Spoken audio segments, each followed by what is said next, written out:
Speaking of recording. That's right. Just once I want to hit leave meeting when I see that message appear. I guess you didn't want to be recorded. That's right. That's right. Well, I guess we can wait a few more minutes. How's everybody been doing? I'm doing well. How about yourself? Doing good. Doing good. I can't complain. Anybody have anything fun going on? I'm going to Lambeau Field for Family Day on Saturday. I'm jealous of that. The televised scrimmage.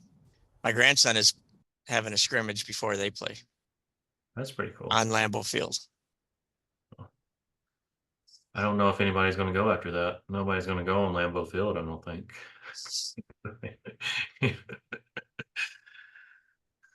So cool. that is pretty cool. I'm a big Green Bay fan too, and that Ugh. it's out on buying. They sold like these little stock option things in Green Bay, like over for the Packers. They were really, kind of crap. And my wife was like, "You can't have one of those." She never got me one.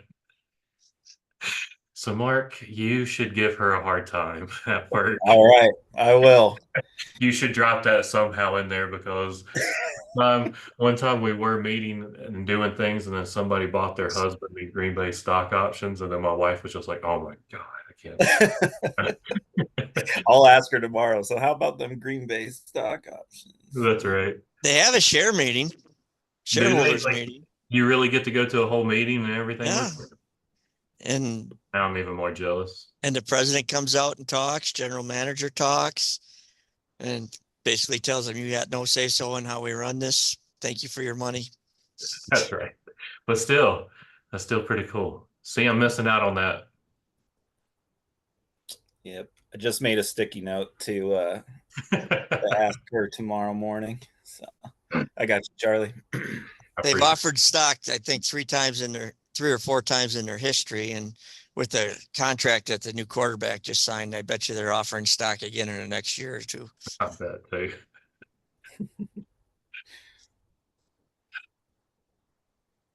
Well, this might be it for tonight. I don't see Brock or anybody.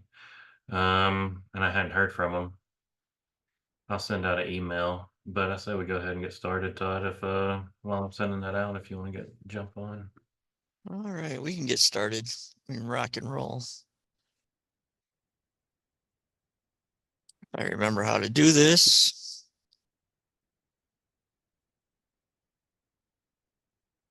Share my screen.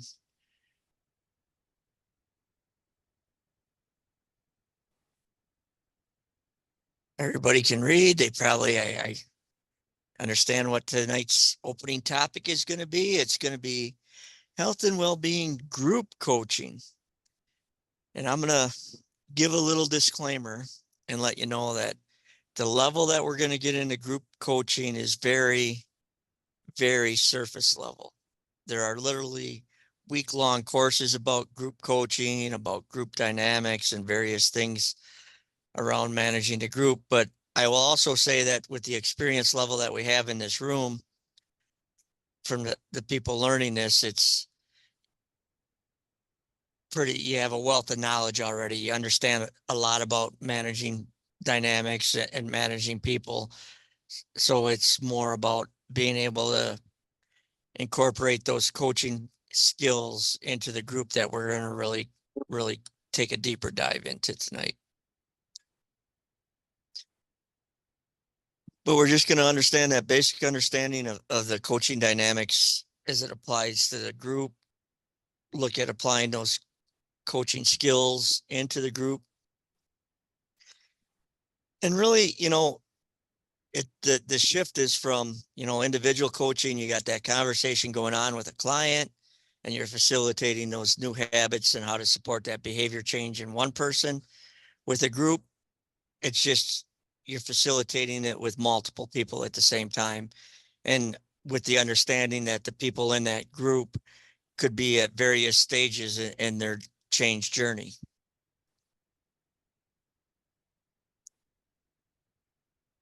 And we can see the definitions group coaching process that brings the coaching conversations into a small group setting. It's really about just bringing those, you know, those conversations that you have with individual clients, that rapport that you build, and being able to hold that space from that one-on-one level up to that 1-on-6 or 1-on-12 level. Self-explanatory, multiple people at once, and I'll say multiple people that can be in different stages of change in different areas and their change journey.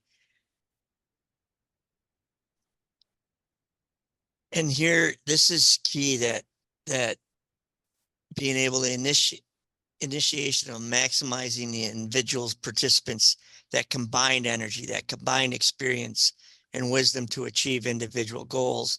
And one of the things you'll notice if you're doing group coaching is, from coaching, we don't try and sell things. We don't tell people what to do. But through that coaching experience and listening to somebody else's experience, people often get ideas on their own from other people, and they're able to incorporate that into their own behavioral changes. And there can be a lot of combined energy and a lot of energy in a group that can really help move change.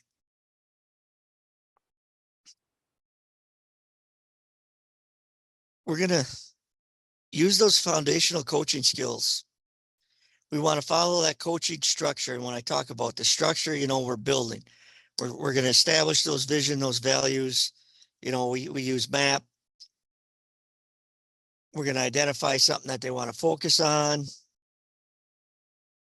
We're going to set those long-term SMART goals and do some action planning, that action planning, and set those action steps to help them achieve the group. The participants choose to join. Just as an individual coaching, it's an invitation to join. It shouldn't be something that's mandatory for somebody. It shouldn't be a hoop for somebody to jump through to get to something else. It should be something somebody wants to do, which is really the first step in their change journey for a lot of people. And again, the participants set their goals. It's each person in that group is going to set their own goals. Some of the goals are going to look alike. Some of them will be different. And the participants decide how realistic those goals are for them. And they're going to check in regularly for accountability with the group. That's another thing that a group can offer, is it can act as kind of that accountability partner for people. And if anybody has any questions at any time, just go ahead and speak into the room. Todd, shut up. I got a question. And we'll go ahead and answer it. But we're getting ready to get a little interactive here.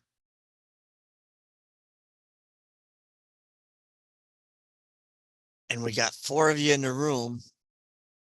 So I'm just going to give everybody a couple minutes and see and let you think. Maybe you want to jot them down, but what are some advantages to coaching? Advantage to the coach to having it be a group. Advantages for a client. And if you're working for an organization, what's the advantage to the organization that you're working for? And then there's disadvantages to the coach, disadvantage to the client, and there may be disadvantages to the organization. And just take a minute to think of some ideas. Maybe if you're just a thinker like I am, some people like to write stuff down, write down a couple things that you can think of, and we're gonna talk about them for a little bit. I really want to turn off the share screen. So does anybody need these up here a little longer?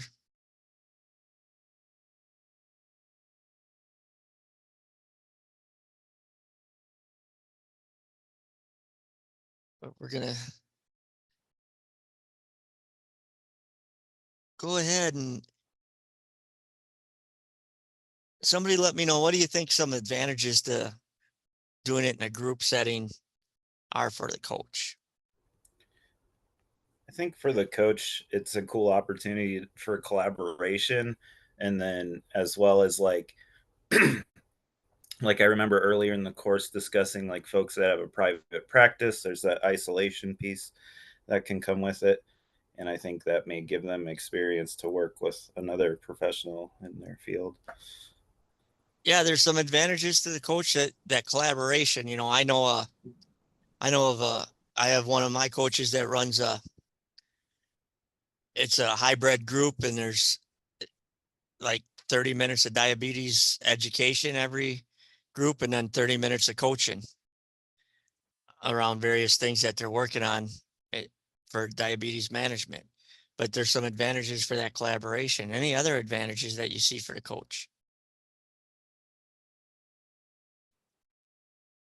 I would say it'd be an advantage is to see how the person interacts with other people outside of just in the coaching session. Yeah, you know, part of coaching is being able to meet the client where they're at, and, you know, seeing them in a group setting. Well, sometimes that gives you a lot of tells on where that client is really at as you help guide that behavioral change as they go forward. Anybody got any other advantages for the coach?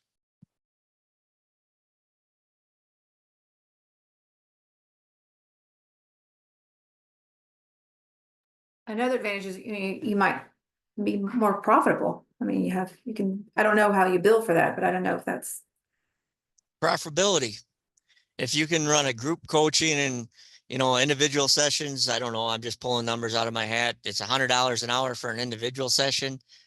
And you run a group coaching, you got 8 people in it, and you're charging $75 an hour. I just did the math roughly in my head, but I'm pretty sure you made more money that hour. So yeah. What are some advantages for that client, that participant in that group? What are some advantages for them?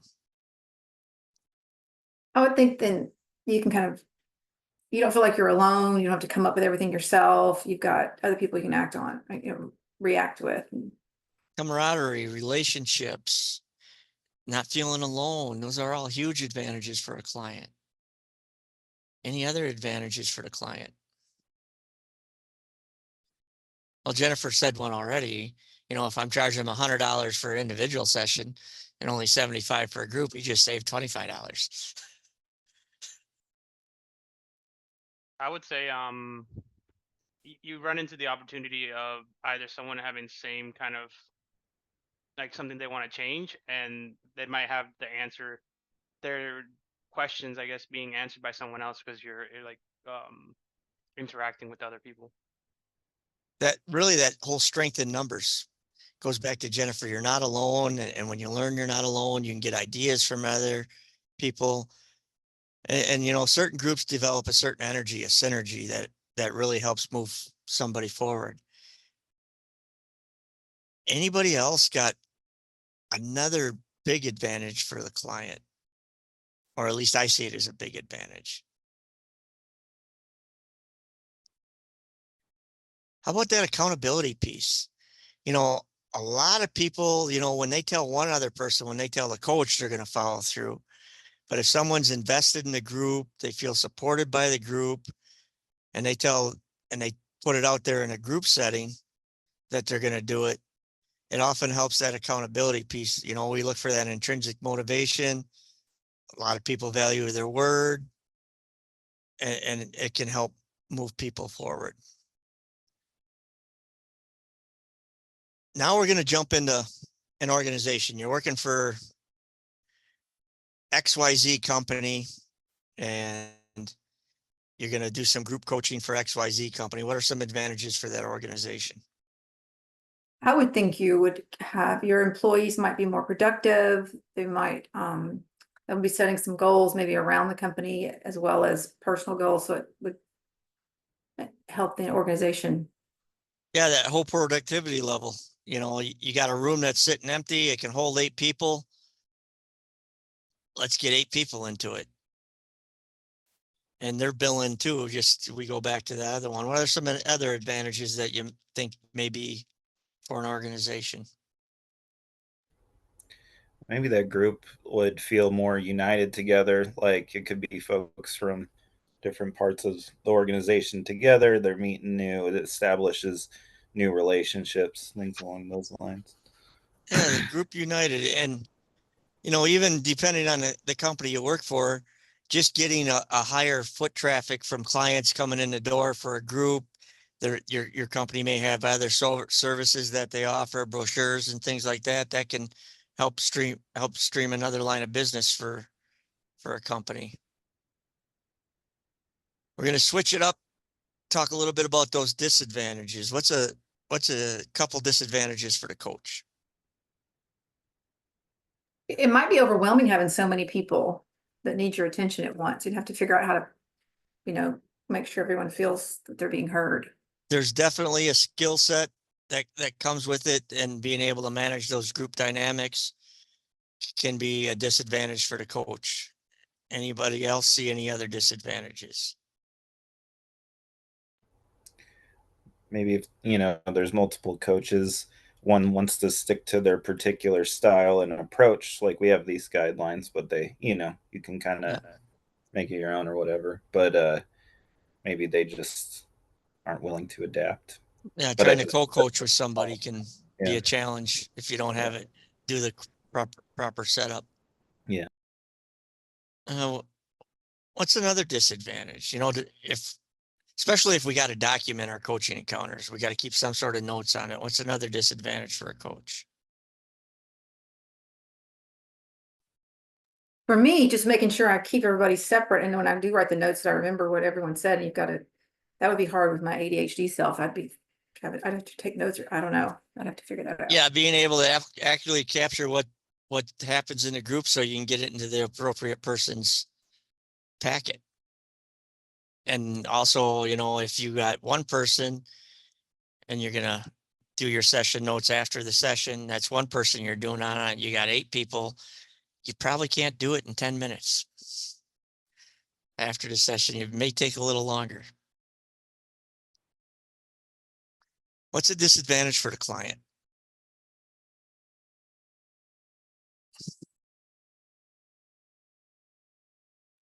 They don't get the one-on-one. They don't get one-on-one. Is everybody comfortable sharing with multiple people?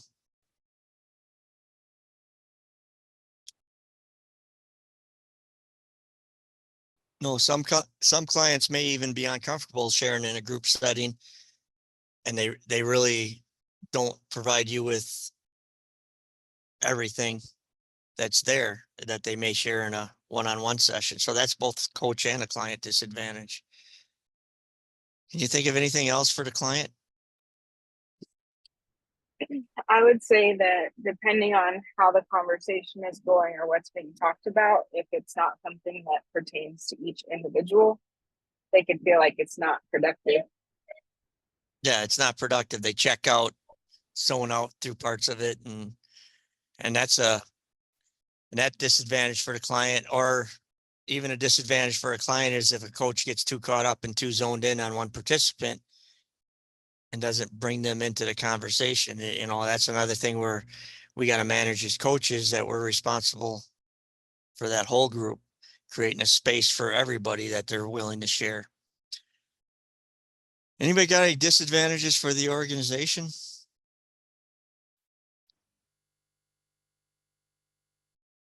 Well, if it's not a very well-run organization, things could come out about the problems. Or I know sometimes when you have a group dynamic, one person can be really negative and it can bring everybody down, or they can. So I don't know. Maybe with coaching, I don't know if that's what happens, but I know it can happen. It can happen in any group, and disadvantages for the organization is, if we're doing them in person, it does require a larger space than individual rooms. It can overwhelm, like check-in staff and different things like that, depending on the type of organization that you work for. And it can require, logistically, it can require more to support just that type of activity happening. So I'm going to go back to sharing my screen. Anybody got any questions so far? Did I tell you at the beginning that we're going to do a group coaching demonstration and that you guys are all going to be in my group? I should have probably led with that, huh?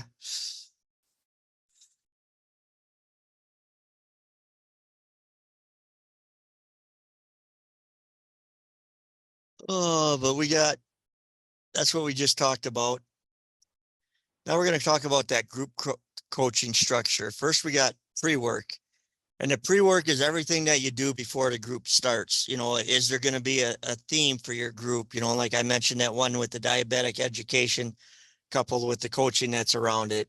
Is it going to be, you know, are there going to be more than one coach in the group? Securing a location, is it going to be virtual? All this pre-work that we do, you know, how am I going to document? All that becomes before the group gets started, you know. And another piece of pre-work is, you know, a lot of people, they may want to have some readily accessible group guidelines, some ground rules that you want to have for the group. We're always going to get some input from the group on what those ground rules should be, but we really want to start with that. And then we're going to do all groups, you know, that first session, that initial session, we're going to have people introduce themselves. You're going to introduce yourself, you know, and it can vary from group to group, you know, that you're the coach, maybe you're NIBWIC certified, that you have a passion for a certain topic or something like that. And we want our clients, everybody in the room, to introduce themselves. And you can do various different introductions, check-ins, you know. You can have them introduce themselves with just their name or what they want to be called, one fun fact about themselves, or something along those lines, just to make it interesting and really address that goal of the group. And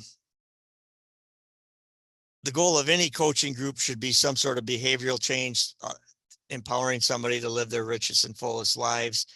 But, you know, sometimes we bring like-minded people together that they may have a focus in a certain area, but really address the goal of the group. And we're going to set up that group coaching structure. We're going to explain to the clients, you know, that this is a group setting. I, as the coach, will be looking at interweaving themes that I may hear and just facilitating the change movement for everybody. And as we go forward. And those ground rules, I talked a little bit about that in the pre-work. We also want to do with that group. We have an idea of what we like to see for ground rules, but always get input, you know, give ownership to them. Because just like an individual coaching, it's about the client. We want to make it about them. We want the clients to have some input into the ground rules around this group coaching. And you're going to facilitate the process. And I'm going to give you a little example of how you facilitate the process as you go through this group coaching, using the coaching skills and qualities that have already been taught in this course.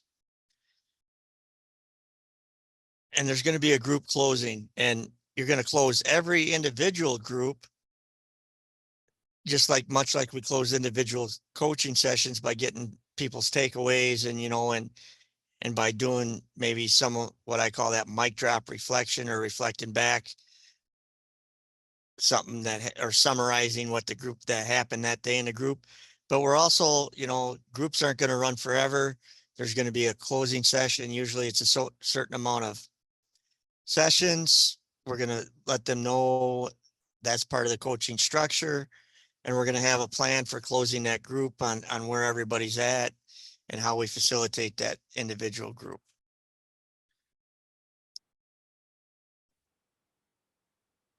And, you know, these characteristics of that health coach. And if you just take all these qualities of a coach, the skills and the strategies that we have taught and we've practiced using on individuals, you're going to be able to inspire, motivate, and empower a group of people. And also have a realistic view of it too, because it's a group setting. You may not inspire, motivate, and empower everybody at the same level. People move at different speeds and different things. So, you know, just having that realistic expectations. But As long as we're respectful, present, we use the guiding style, we're articulate and open, we're going to be there. Those qualities, we're going to help create that safe space. We're going to use our open-ended questions. We're going to give them time and space for that self-discovery. We're going to use our reflections and, that skill of tactfully being able to interrupt and redirect even more so is doubly important in a group. And we'll talk about some different group dynamics in a little bit. And come in with those coaching strategies in your pocket. Explore those values. Don't neglect that. People may be coming prepared and ready to go, but really make sure that you're managing each person and they have some clearly established values and visions before you really get into goal setting. And utilize SMART with them as you go forward. All right. Some group management skills. It's walking a tightrope. You're going to balance the individual versus the group needs. Look at ways to bring relevance of your work with one individual to the entire group. And we can do that in our reflections, in themes. We can connect. We can have a couple people talk, and then we can use a reflection that kind of summarizes where they're both at. But we want to balance the needs of the individual with the group. And again, we're guiding that process through the coaching structure. We're establishing, that vision, those values, their map. We're assessing and getting what they're going to focus on. We're setting up that long-term goal, that SMART goal, and we're going to do action steps that are going to allow them to get that. And then when we bring them back, we're going to be checking in on how the action steps went. Does it still align with their values and everything? We're following the coaching structure. And manage time. We want to be specific in requests. A lot of times with groups, I do it with individual clients as well, letting them know at the start of the session, hey, I got a hard stop at 10 to the top of the hour. Manage that time. There's other things, other ways to manage time. With that, we can have people, maybe one of our guide rules is there's a clock that people are on when they're sharing, but different ways and creative ways to manage time.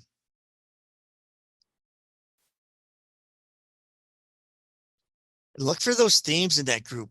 Help build that connectedness. We build rapport and we build that relationship with our clients, but you can also build rapport and build relationships within the group by supporting that inclusion. And again, we talked about negativity bias and how we're all so hardwired to see things that are wrong and different stuff like that. And we're likely to see differences. But by us pointing out those common themes, we're able to build connection. And you want to be supportive of different learning styles. And in group settings, sometimes it's useful, sometimes to use graphics. You may even share a video in a groups. I shared a Dream Ranger video in more than a couple of groups that I've done, but just look for those different learning styles for people and be supportive of them.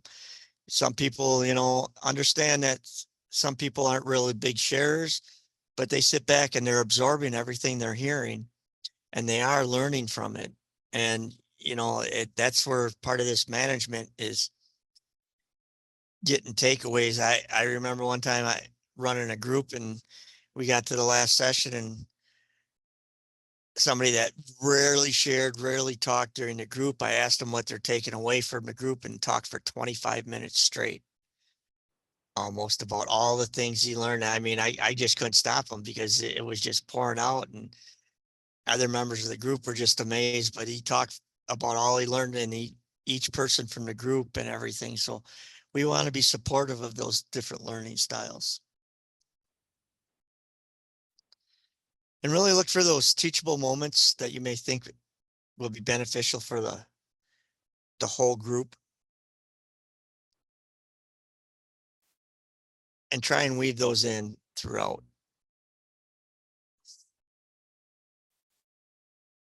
Group dynamics. What are some behaviors or situations that affect dynamics of a group? And that's a question for you. What are some behaviors or situations that affect the dynamics of a group? You can have someone who can monopolize, you can have someone who doesn't want to talk. You could have someone who's negative and doesn't think that this is working, but they feel like they have to be there. I mean, so. The dominator, the silent, and that person. I used to watch Saturday Night Live, that Doug and Wendy Weiner. Everything, and looked at everything, that glass half empty person. You can't do that, and those all affect group dynamics. Any other thing, any other group dynamics? Anybody ever met that person that no matter what you tell them you did? I could tell someone I ran 10 miles this morning. And that other person is going to tell me they ran 12, and then they're going to ask me how fast I ran it, and then they're going to tell me, well, I did 12 faster than you ran 10. The one-upper. They're in a group at times. Anything else?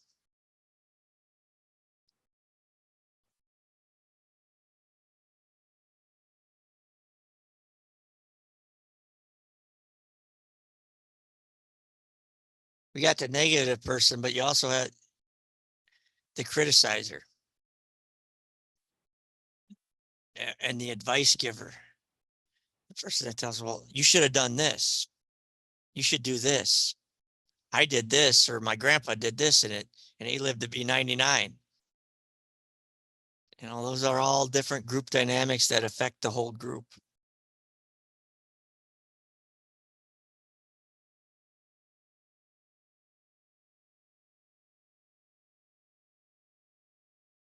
And when you think about some of those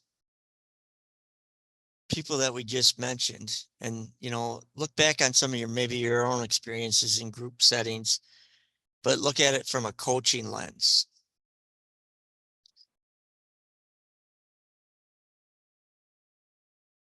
Think about it, what might be going on internally for that one-upper, or that negative person. Why do you think it's important for us as coaches to really take that other lens and look at it through that lens?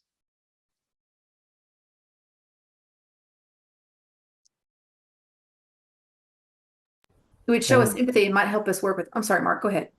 Oh no, you're good. I was just gonna say, just like taking a step back and really meeting that individual where they're at. They may not be expressing it, but you can sense what's going on internally.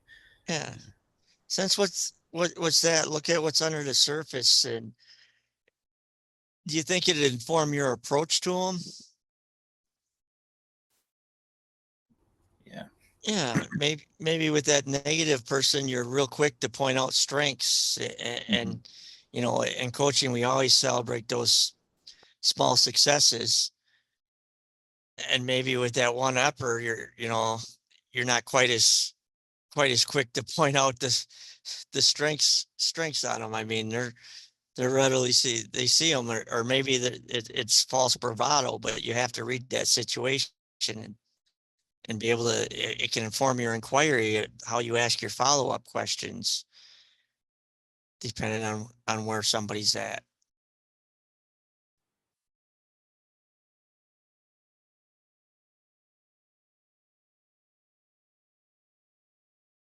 Oh, we're almost to the fun part.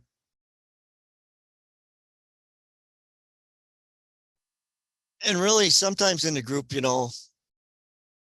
they may exhibit some of these behaviors just because they feel they're not being heard. Someone may raise their voice because there's somebody else dominating the group and they don't feel like they're being heard.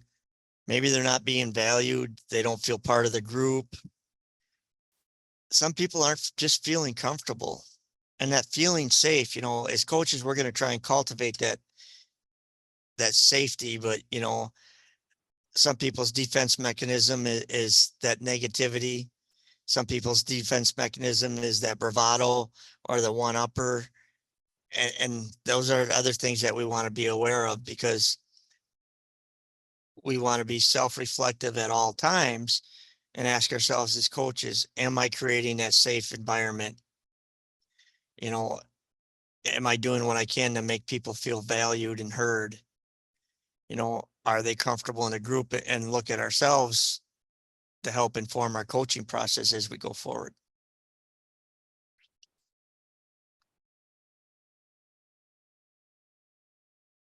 All right, we're just gonna talk about discuss some ways to prevent or resolve or lessen these behaviors events. And if someone's talking a lot or dominating or going off on tangents, what do you think is a good way to manage that type of behavior? Using that redirection. That redirection. Yeah, that interrupt, redirect, bringing them back. And I'm going to say that a lot of these can be covered in those ground rules, about being respectful and different things like that. But how do you manage that person speaking very little, or they're quiet, or they're shy? Could you ask them if they had anything I don't know, try to pull them in some way? Yeah, remind them that it's an invitation, but that, and there's different ways you're going to read the person. You can just call on them. I could go like, Mark, as always, it's an invitation. And I could reflect some body language that I saw. I noticed that your eyes got a little big when so-and-so was talking. Would you mind sharing? And as always, it's an invitation. That's just one way. And then trying to advise or fix everyone, there's different ways to dealing with that. Again, the ground rules can be a big one for that. The interrupting and redirecting, the reflecting back. Jim thinks this should do it, but everybody has their autonomy and blah, blah, blah. I'm curious to see what Jane has to say. And those distracted, not engaged sidebar conversations, and consider virtual groups. People can be multitasking. I go to a lot of meetings all day long. I multitask all day long. But again, ground rules, invite participation, create that space that people feel comfortable in sharing, be engaging, and make it interesting for people. And then you have complaining. And again, it's all the same things that I've talked about really apply to that. But then this last one, presents in crisis. How do we handle that?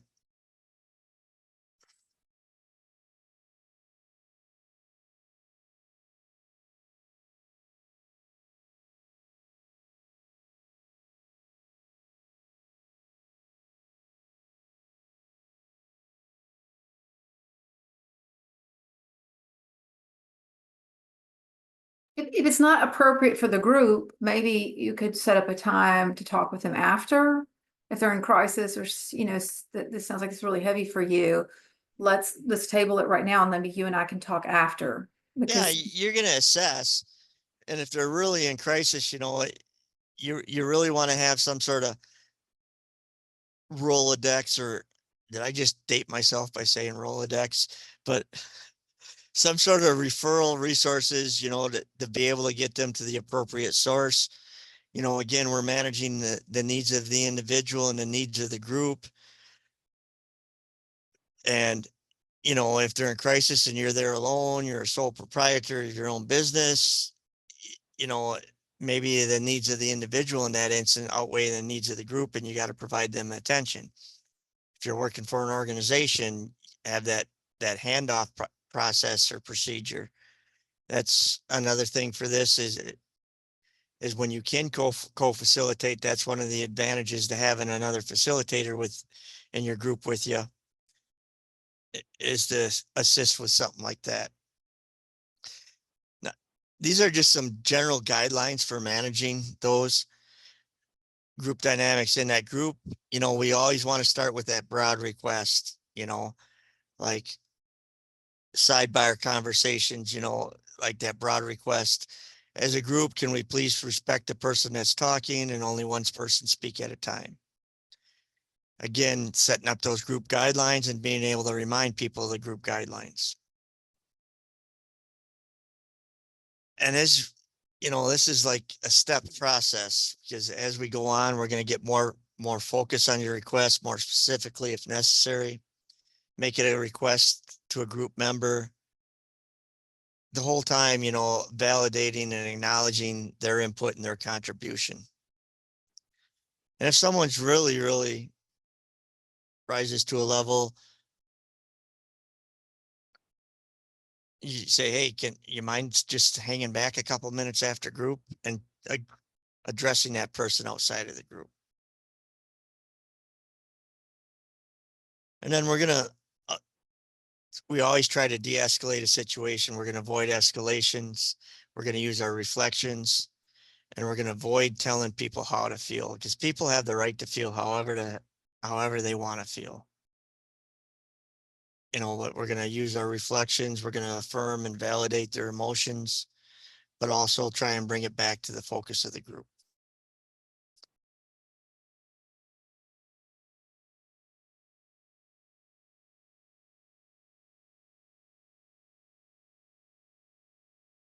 All right.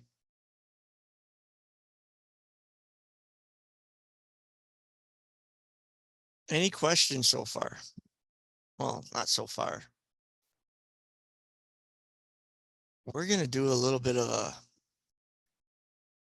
a very abbreviated group coaching session, just so you get the feel and you can see what it's like to try and, facilitate these coaching skills with the group. And I am going to be the coach. Shaquan, Mark, Armando, and Jennifer, you're going to be my clients. And I'm just going to start off and I'm going to set it up a little bit.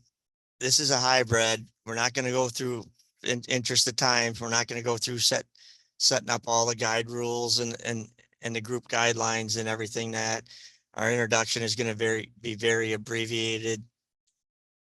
And I'm just going to get into, so I can try and show you some of the skills. Everybody good with that? And Armando came on camera. Appreciate that, Armando. All right, welcome everybody for the group.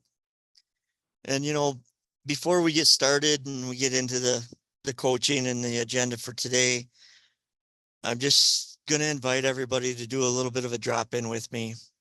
And again, it's an invitation. You can participate or not, but we're just going to do a little bit of a breathing exercise that comes from heart math. It's a quick coherence technique, and I'll talk you through it. I'm just going to invite everybody, breathe a little slower, a little deeper than you normally breathe. Maybe inhaling for a count of 5, exhaling for a count of 5, or whatever rhythm you find comfortable. As you're inhaling slower and deeper than normal, picture or imagine your breath flowing into your chest and into your heart. Breathing slower and deeper than normal. Seeing the breath flow into your chest, into your heart. And as you continue this heart-focused breathing, I'm going to invite you to grab hold of a regenerative feeling. It can be a feeling of love, compassion, a feeling of accomplishment. It can be for a special place, a special someone. It can be for a pet. And just continue breathing slower and deeper than normal. Seeing the breath flow into your chest, into your heart. Holding that regenerative feeling.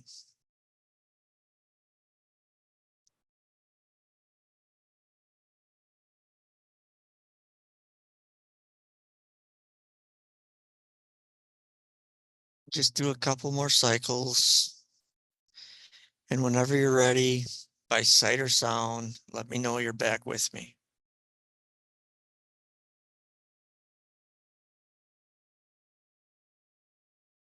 Yeah, I got everybody back.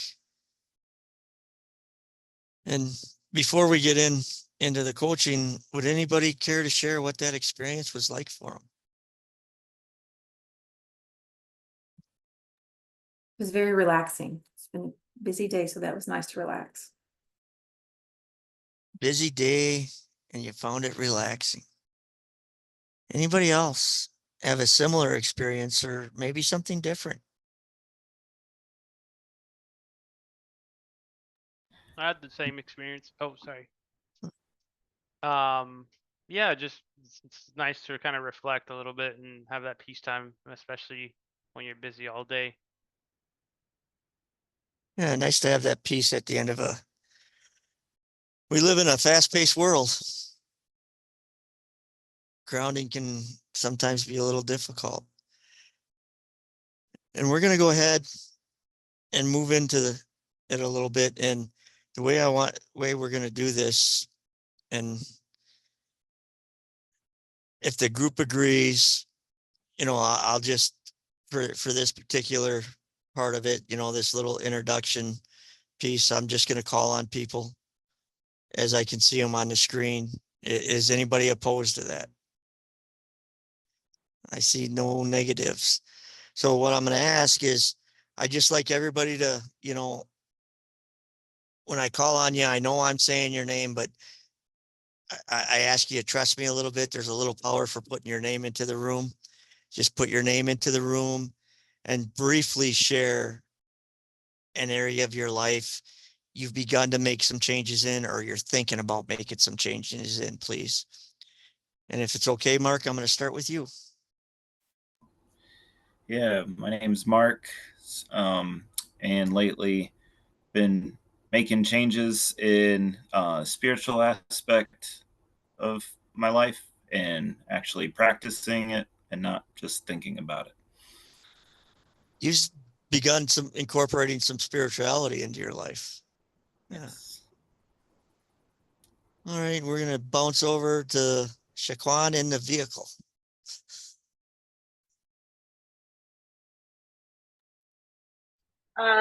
One thing for me is just how I spend my time. So time management for sure. Time management. And would you mind saying your name into the room? Oh, I am Shaquan. Shaquan. I know it sounds a little ridiculous, but there is a little bit, especially this virtual setting, that energy of saying your own name into the room can be powerful. Jennifer. Yes, hello, I'm Jennifer, and I'm starting to think about how I spend my money, where I spend money, and how to maybe be more mindful of that. Jennifer's in the thinking stages of that whole money thing. Armando. Hi, hey, my name's Armando, and I'm working on just developing myself, studying for certain things and just developing, learning new skills. Yeah, we got some spirituality, time management, some spending practices, and self-development. And we kind of got a theme going on already here that, everybody's working on self and things that are important to them as we go forward. So would anybody care to share, what their area, their focus, how does that connect back to what's important to you or what you see your best self as being? Well, I like to travel and someday retire. So if I am a little smarter now, then I can do both. So just how do I give myself ultimate happiness, which would be travel. I love to travel. So Not necessarily reducing spending as much as reallocating where your money goes. Yeah, because you have a passion for travel. Anybody else want to share how what they're working on really relates to their best self? I feel like for me, I've been super overwhelmed with just like a lot of good things happening and just life. But I feel like I've been so overwhelmed that I've been like really unproductive. And I'm like there, but not really checked into anything that I'm doing. Kind of just going through the motions to be able to say I got through it instead of being able to do things in a meaningful way like I feel like I need to. Kind of on autopilot, and you want to be able to have time to smell the flowers and then actually enjoy what you're doing. Yeah. Anybody else want to share? How is this important to you being your best self?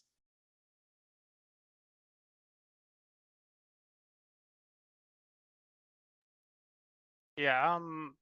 For me, it's that self development. It's really more. I mean, well, not more, but it comes along the lines of professional development. I believe working on the stuff that I need to do and finally getting like certified in certain so getting some certifications and also some practices that I'm doing. I think it just gives me a better opportunity for my my career.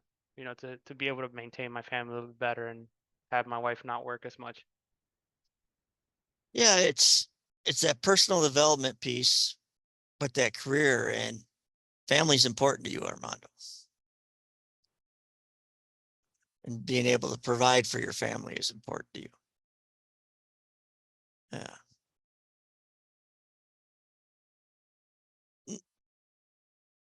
Now, I'm just going to throw a question out. It's 4 years in the future. Everybody has achieved everything they wanted in the area they were looking at. How will your life be different?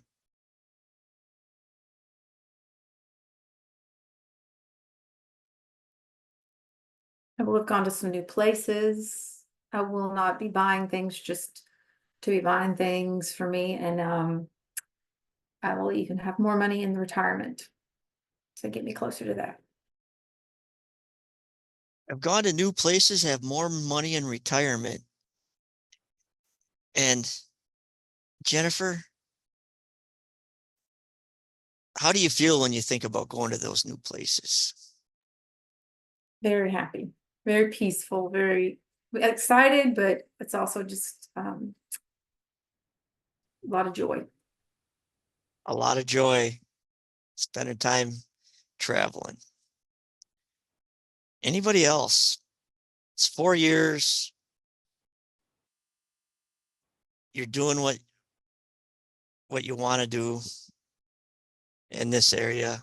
How's your life different?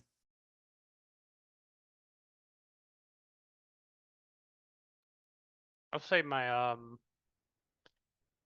I feel like I'll be able to spend more time with my family and and also them being happy because I'm able to provide, you know, the stuff that they need. And so, yeah, I mean, really just having them being comfortable, you know. A comfortable, happy family makes for a happier Armando. Yeah.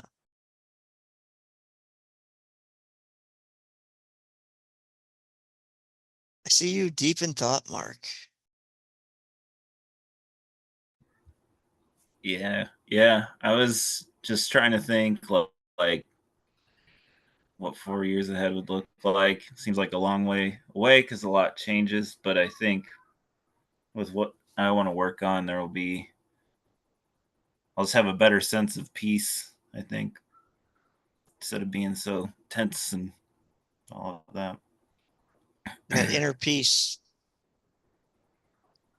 Yeah. And how does Mark experiencing inner peace affect those around him? Yeah, I think that, especially with my family, I've got a large family. If they can see Dad as somewhat at peace and everything, that will feed off into them, help them calm down a little bit. Whereas if I'm tense, I mean, they're good people readers, so they'll start feeling that tension too. And I'd rather have them feel that peace. That's for sure. You're about spreading the tranquility. Mm-hmm. Yeah. And I see Saquon's back on the road, so I'm not going to call on her just yet. We'll give her a little minute. Now,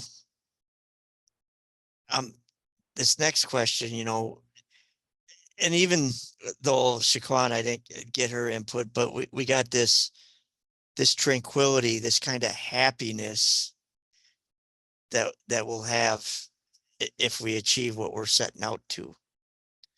And I want you to keep that in mind as I ask this next question.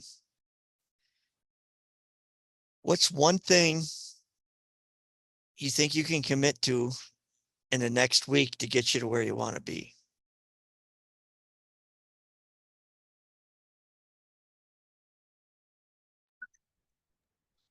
For me, trying to do no unnecessary buying. I've tried this before, but I'm going to try it again. No unnecessary buying. No unnecessary buying. Jennifer, who defines necessary and unnecessary? It has been me. It has been So- you, and how has that worked? And sometimes things get necessary that maybe really weren't. So no unnecessary buying as Purchasing. purchasing as defined by Jennifer. Well, I might process it with my husband. Well, I haven't gotten there yet, but maybe. Thinking about bringing the husband on board. Anybody else?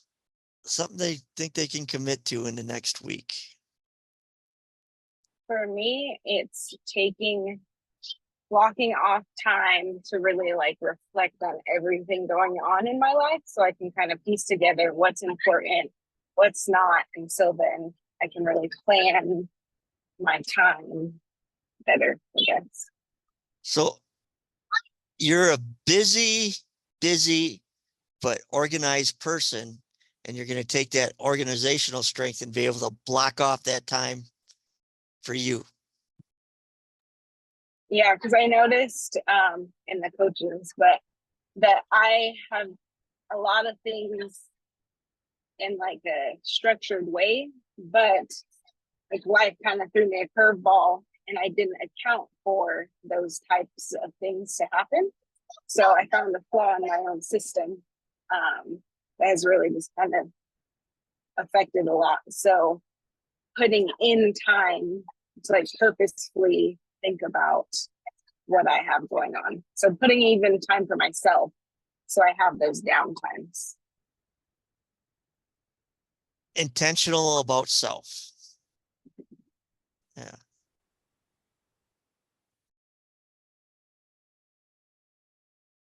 And Mark's the deep thinker. I wanted to give him a little more time this time. What you thinking, Mark? No, I was thinking I will continue to. There's this meditation group I've been attending Thursday mornings, and it's really cool, and it's been really helpful. I was there this morning, so I'm going to continue to join those. Yeah. Yeah, just even your tone of voice when you talk about that meditation group, it a sense of calming and release that you get from it. Mm-hmm. And you're going to keep going with that. Mm-hmm.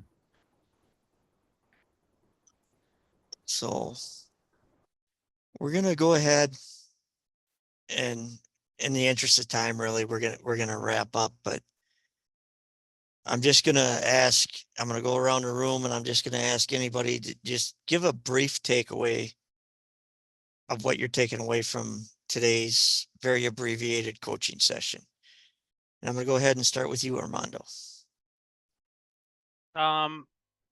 Mainly just reflecting and seeing, the stuff that I'm doing and the stuff that I need to do so that I can continue to progress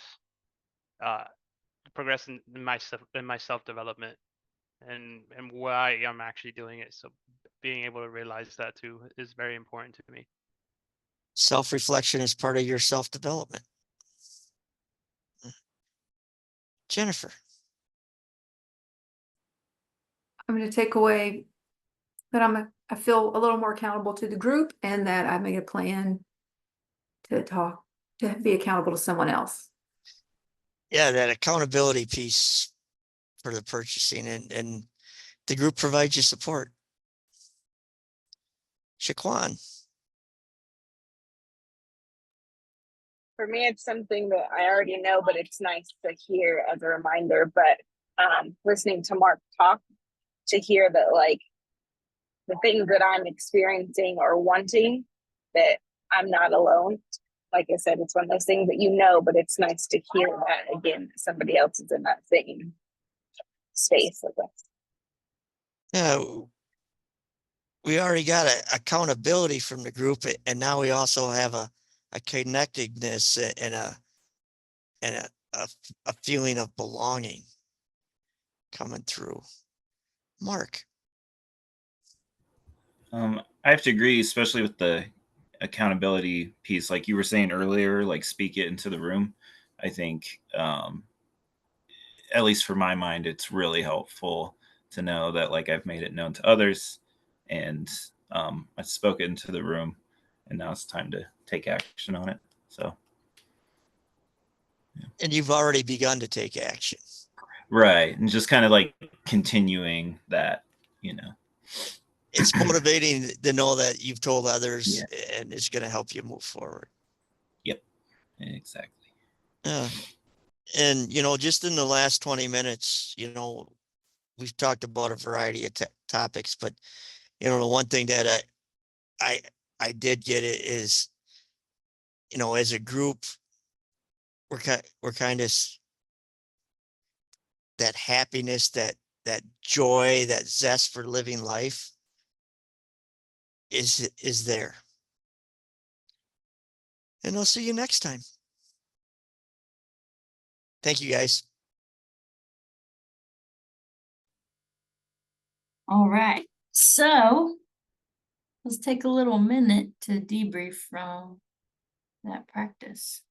How'd that go for you guys? Let's just start as participants. How did that go? How did that feel participating in that? Got a thumbs up from Jennifer. I thought it was cool. Like I was really curious to see how it would go. Just with, still learning the format of everything and how the health and wellness coaching stuff works. But it was really cool to see that there was a group connection. You know what I mean? So it was neat. Yeah. Okay.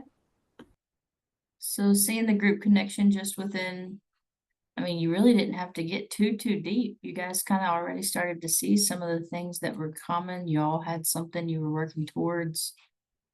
Absolutely. What else stood out? Todd makes this looks really easy. And I feel like it's very difficult. Todd does make look, yeah, that. Words. Todd does make it look easy, but I will say it may be kind of hard to wrap your mind around the first few times. You remember whenever you started coaching and you were trying to get into it and trying to get a rhythm. But once you get a rhythm, it's really just a conversation, open-ended questions, trying to dig in and see what it is that somebody values, what it is that they're looking to connect to those values, and what goals they have in place or that they want to start making action steps in. It's really the same concept, just a little bit broader for everybody to participate in. And the timing. Really, the hardest thing with group coaching is timing. Making sure you're giving everybody ample chances to jump in, have something that they can work towards, have something to contribute to the conversation, and not running out of time and giving everybody that opportunity. Okay, so let's switch it up a little bit. For you being a coach, what are things now that you've experienced? What are things that you look forward to? What are skill sets you already know you have that you can utilize with coaching?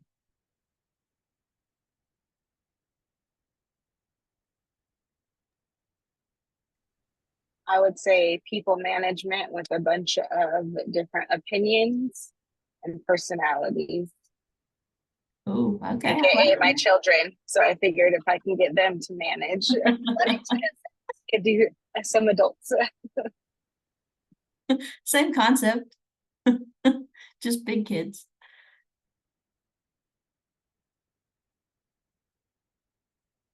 What else?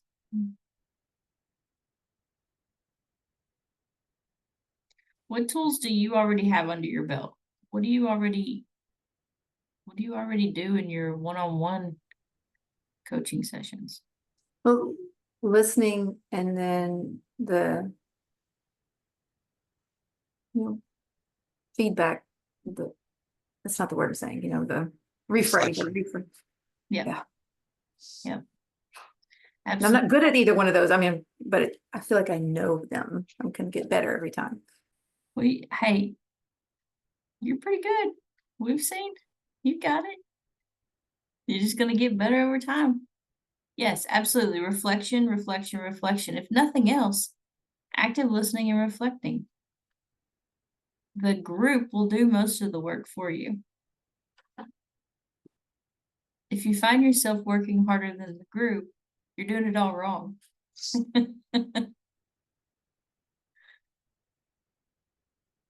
What do you think, and I know you've already answered this with Todd earlier, but what do you think now that you've been part of a group, now that you know what kind of skills you already have to work with a group, what do you think is one of the biggest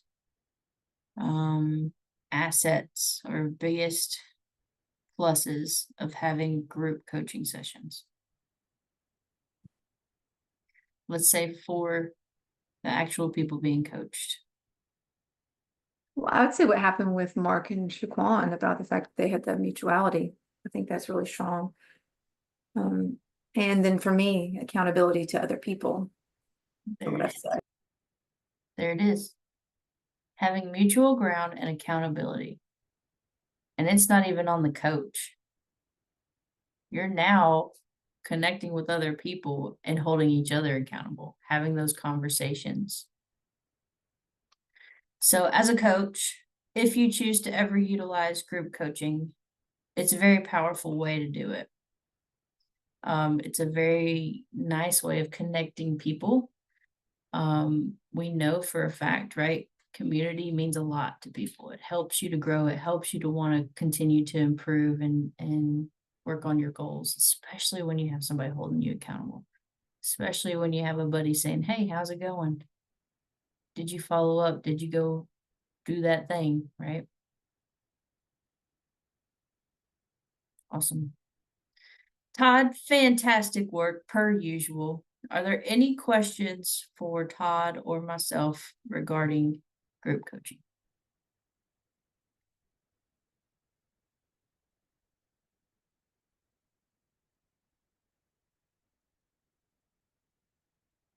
All right.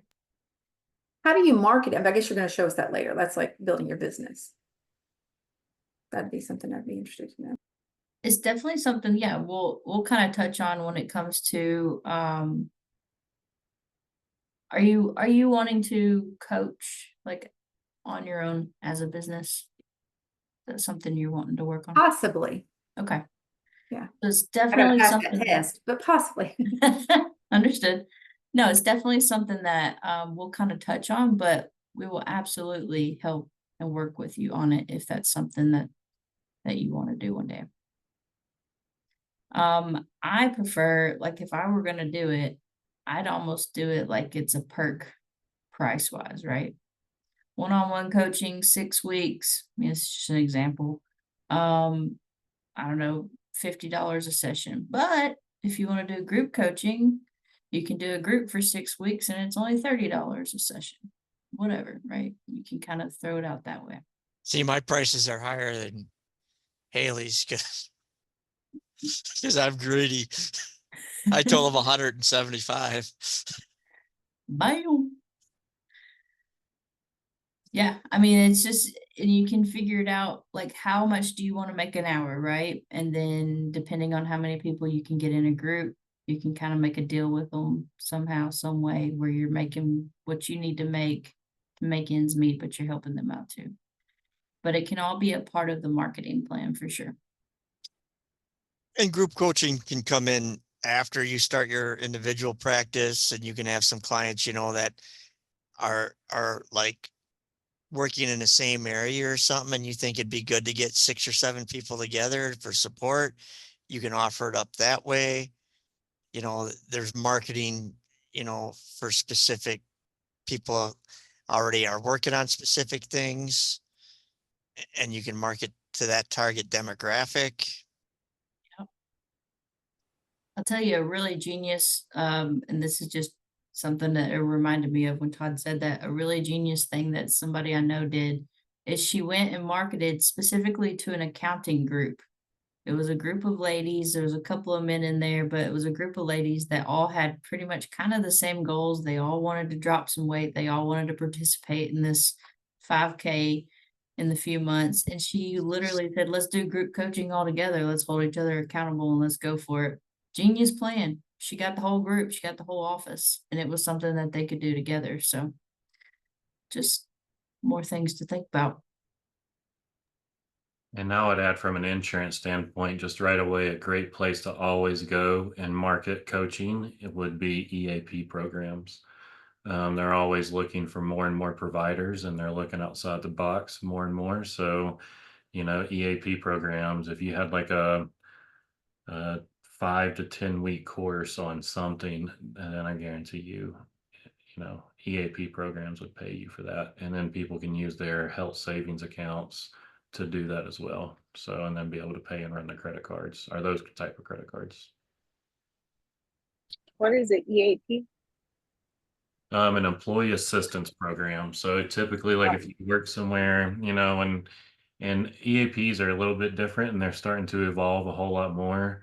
But then they could say, okay, well, we got somebody that is diabetic, then we're going to put them in a diabetic coaching class. So if you wanted to specialize in doing a 10-week course on diabetes, then you could go through an EAP program and do that. Or even just insurance companies in general to kind of approach them for different pieces like that.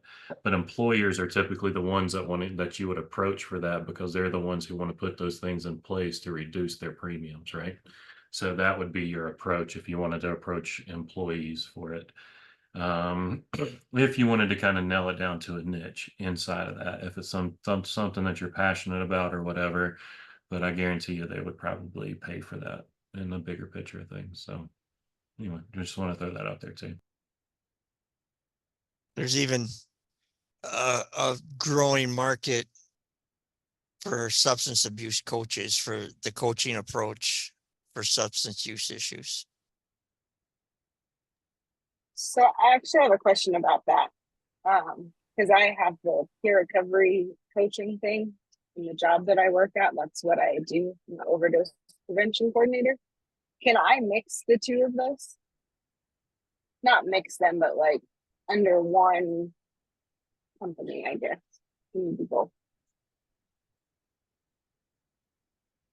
I mean, yeah, I don't Yeah. see why you couldn't. Yeah, absolutely. But let me get if I'm answering or getting the question right, that can you mix the health and wellness coaching group with your substance abuse or your peer support group or vice versa? It's not what I was asking, but I would like to know the answer to that. But yes, absolutely. Yeah. Okay. Yeah. And there's a program, and I think I even said I would send it to you and didn't, that the VA kind of offers, and you can kind of look at that one. And now I'm drawing a blank on it, but it's what's the coaching group that is out there that's kind of like the peer-led group? Oh, taking charge of my life and health. Yeah. Taking charge of my life and health. It's public information too. I'll try to find a website right now and drop it in the chat box. But It's similar to a group offered by SMAPSA. That's the 8 dimensions. very similar.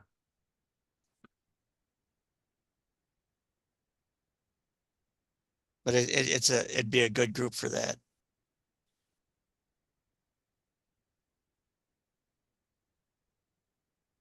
I created that group at TVHS. All right. So while he's doing that, you guys. Actually, I have the whole participant workbook right here for you. Oh heck, look at Bam. him. It's outdated. I'll get you a new one. Yeah, I bet it is on here because it looks like it's an older version. June of 24 is the new one. This one's 2019. Oh, June of 24. It's a brand spanking new one. Yeah. So then we'll get you that one new one. I don't even know if I can see that one. And there's another version that one's a veteran centric one. There's another one that's slightly modified for VA employee facing one. That's awesome. I was trying to see if I found one that was different for kids. Here goes one that's through West Atlanta Primary Care. It don't look as good though.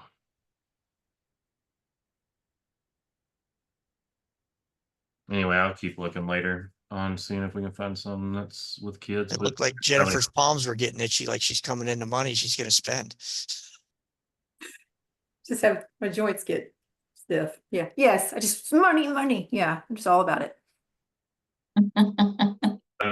Well, actually, I don't think, but I would say whenever you can also bill Medicare right now as a group, right? And then also some insurance companies, you would even be able to bill targeted case management through. So there's other ways to kind of think about making money as a coach that you could really think outside the box on. And some people just don't know how to make those types of things happen, but you could really look at some of those insurance companies, not all of them, but some of them will allow for a bachelor's level person to do that. And then you do the targeted case management, and then you can do it through a health and wellness lens. But the problem with that is it's a set rate per month. So it doesn't matter how many visits you have with that person. Typically in targeted case management, will be like, hey, you got to have 2 face-to-face visits or whatever. And you got to have so many calls. So you can make that model work for you too in insurance capabilities. So just something else to think about. There's different ways to create your business plan within the coaching field. You just got to kind of be smart about it. Or not smart about it, but just kind of know those ins and outs. I guess it's not really being smart. Anybody can do the research. Look it up. All right, what were we doing after this? We'll take a little break. I'm going to bed. Yeah, Todd's going to bed. He's going to bed. He's out for the night. Good night, everybody. Good night, Todd. You want to take 10-minute break and then come back and we can hit it hard again. Let's do it. All right.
Haley, I might have to be rude. I haven't eaten much today. So, Eat away. okay. I know it's not nice to look at, but It my is husband came not, home and made me some breakfast for dinner. it is not a problem at all. So that's why I just sat down and I came running back to the desk. I don't know who invented crock pots, but my gosh, freaking geniuses. Well, especially, and I love them in the winter. You can just have soup all the time. Right? I cooked some chicken in it today. It's got like the whole house smelling good. And I was like, that's Mm. gonna be real nice when I get done. Mm-hmm. Well, you're 2 hours earlier, aren't you? Are you mountain or whatever? No, I'm Central Time. I'm same as You're here you. with me. Oh, I'm hungry. no. Yeah, you are. Like me. Sorry. You're good. But it's probably even more weird to eat while you teach, so I'll hold off. Yeah. Dun, dun, dun, dun, dun. All right. Let me get this going here for you. So we're gonna jump into, I know next week we really talk more about kind of prepping for the exam and looking at different ways of studying. We'll kind of hit just lightly on it tonight. And we're going to talk about other forms of coaching because there are other entities out there that do accrediting bodies of for coaching. So I want you to at least be educated in knowing what they are. But I will say the National Board for Health and Wellness Coaching is the route to go. They are pretty much setting the standards right now and have the curriculum that we are going by. Let me share this real quick.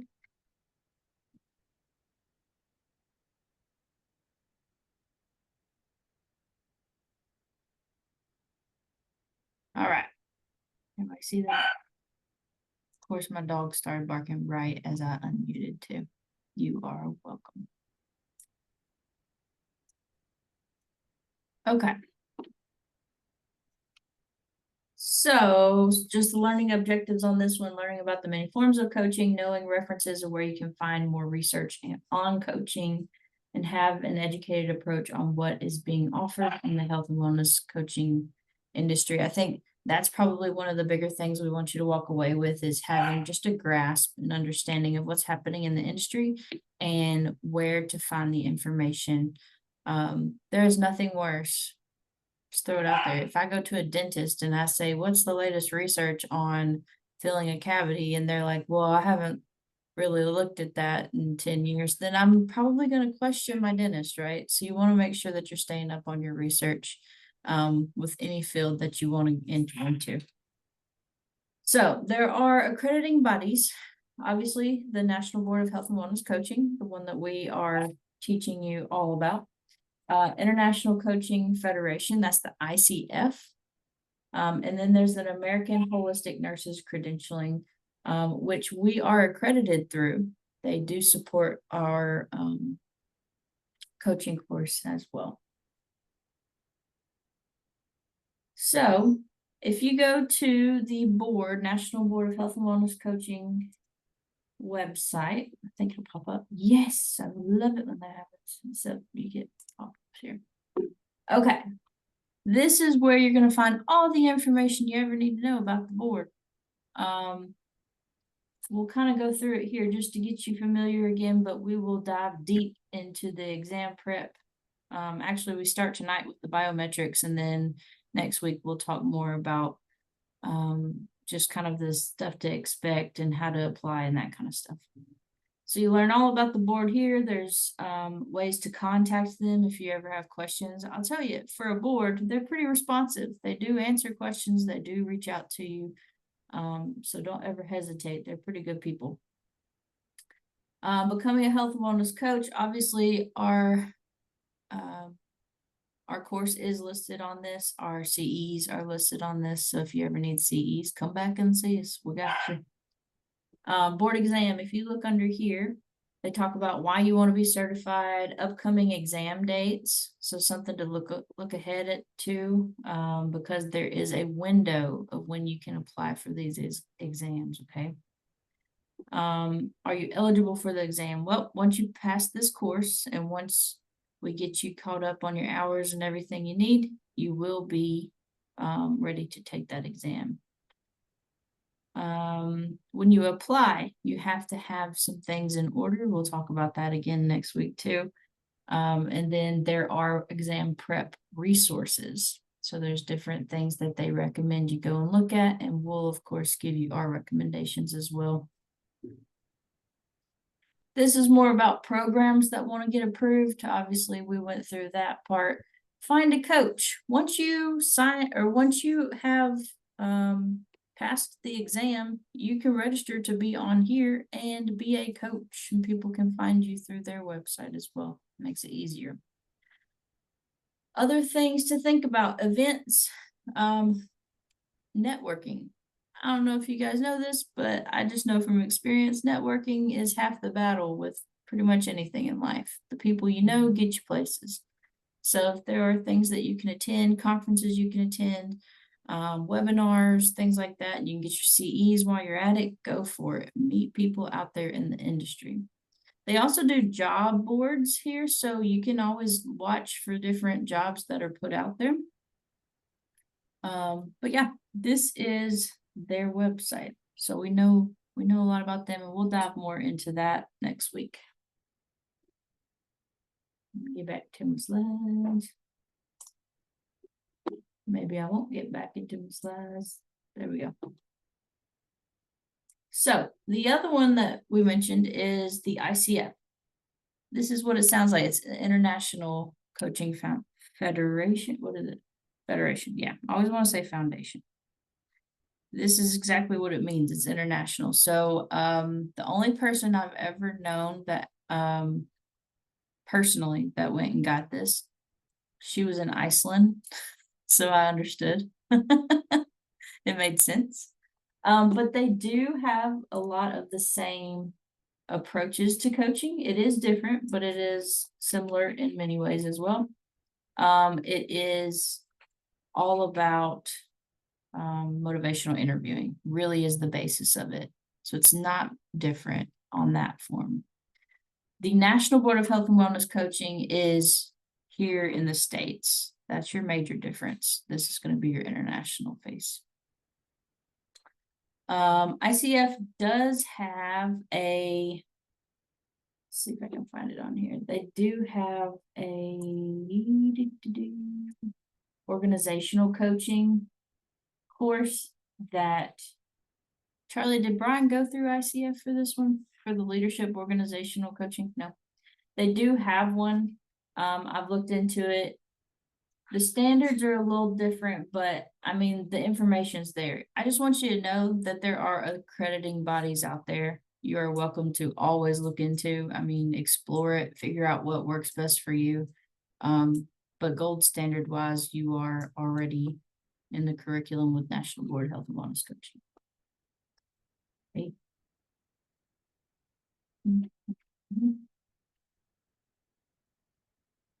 And then there is the American Holistic Nurses Credentialing Corporation. So this is for nurses in particular that want to take their careers a step further and having that coaching skill set implemented into it. And like I said, our course is accredited in this. So when we do have nurses or nurse practitioners come in, they can get this accreditation with the course. So it's really just a layer. It's a layer of holistic care on top of what they already do. So with all of that said, all three of those, they all follow that same characteristic of coaching, staying within, empowering and motivating and inspiring the client, keeping it patient-centered, utilizing the different strategies that we've already talked about and learned in this course, remaining strength-based, present, future-focused, and whole person-centered. So it does not go outside of those bounds. So in my mind, you can't lose with any of those if you were to look into them and want to learn more. Okay, so when we talk about research, these are just a few that have popped up. I think my dogs have like gotten their kibbles and they're excited all of a sudden. I don't know. So there's a few articles out there if you wanted to look into them. Cleveland Clinic puts out lots of good information, and they are constantly looking at coaching. So this is just one of many articles that's out there with health and wellness coaching. Cleveland Clinic does utilize it for physical activity, nutrition, weight management, stress management, smoking, and sleep. So they do look at some research with that. Hang on one second. Let me throw these dogs out and shut them. Sorry, guys. You got a question? Sorry, I'm trying to.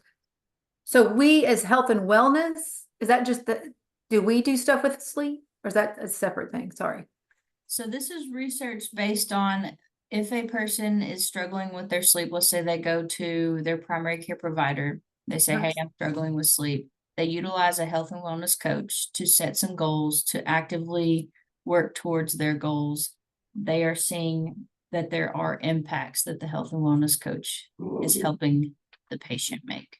So will there be things that we can study on how to help people with sleep? Absolutely.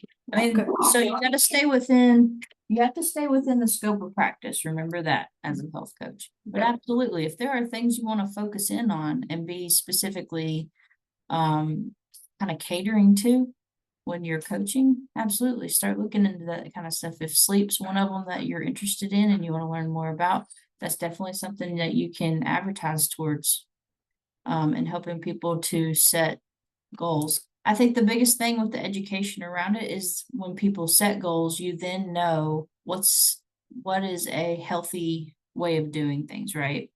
Are they saying, oh my gosh, I'm gonna take 500 milligrams of some pill and I'm just gonna knock out, then you're gonna be able as a coach to step in and, provide illicit. Is it okay if I give you some information about what I know about sleeping? That kind of stuff. Cool beans. All right, so that is Cleveland Clinic. Like I said, they've got lots of good articles out there. Same thing with Harvard Health. They've been doing a lot of research as well, with health and wellness coaching. They highly recommend it in this article specifically. They talk about the different techniques with motivational interviewing. I don't know what I just clicked on. There we go. But they talk about the positive psychology. We've learned about all this, right? Like there's different strength-based approaches and we know it works. So just good things to know, good things to have in the back of your mind as you go out as a coach. If you are advertising and marketing for yourself and trying to build a business, this is stuff you kind of want to have under your belt and just have in case people are asking questions about the research behind it. I believe Yale as well has started putting some good stuff out with health and wellness coaching as well. They actually have a class called Science of Happiness. It's pretty good. But in that, they actually talk about health and wellness coaching being a part of getting people happy again, because they're starting to set goals, they're starting to see results and push forward and move through things that would have been barriers in the past. So they're actually implementing that into some of their curriculum now, which is kind of cool. No, Harvard, I don't want to buy your stuff. And then before I get hello, go back before I get too crazy here. So Noom, you guys heard of that one? So they've been putting out research as well. It is actually just an app, right, on your phone. You know, they got Weight Watchers, Noom, they've got all kinds of stuff now. Well, you can actually get jobs on these apps now as health and wellness coaches. So Noom is one of them that has started to hire health and wellness coaching because they see the results from not only just using their app, but then implementing somebody that they can set goals with and hold accountable. But they have started to put out the research as well. Obviously, right? It's good business to do that kind of stuff. So just keep it in mind. You can find all kinds of articles out there that will help support and keep pushing health and wellness coaching. Now, I say all this, but there is a lot that can still be done in our industry as health and wellness coaches. There's a lot of research that can still be done. So as you go out there and begin to coach, do your thing, if you run across things where you want to start to look into and do research, go for it, do it, because it probably has not been published yet. We're still in the very kind of new days of health and wellness coaches. I know it doesn't seem like it, but there's still a lot of research that needs to be done for us to support it. There's at least enough out there to help with insurance and payment and that kind of stuff. So we know it's a good thing, but we just need to keep pushing and expanding the educational piece of it. Okay, now that was short and sweet to the point. Any questions on those?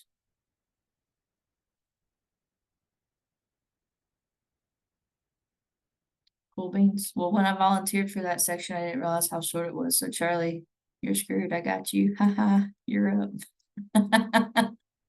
Literally took 10 minutes.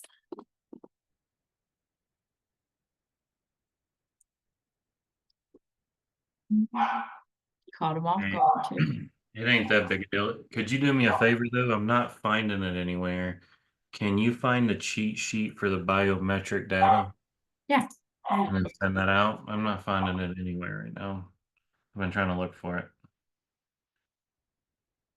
because I feel like we could look at that more than this. So this next section is very, very boring, and I apologize. The main reason why is because this is the biometric data that you have to learn for the exam, right? So it's funny that the national board talks out both sides of their mouth that they don't want you to evaluate people based on, different types of measures, but then we have to learn the traditional medical models way of treating people and measuring people, right? But part of this is a huge piece of this, in my opinion, is we need to understand it because a lot of our patients are not going to understand it, and a lot of our health literacy that we have to provide to our patients is needed, right? So I get that we need to understand it, but I think as far as the exam goes, this roughly is about 17 to 23% of your exam. So whenever you take this exam, a lot of people miss questions because they don't truly understand the biometric in relation to a question, right? So for instance, if somebody has a high cholesterol of this, but yet they're not willing to change, what phase would they be in?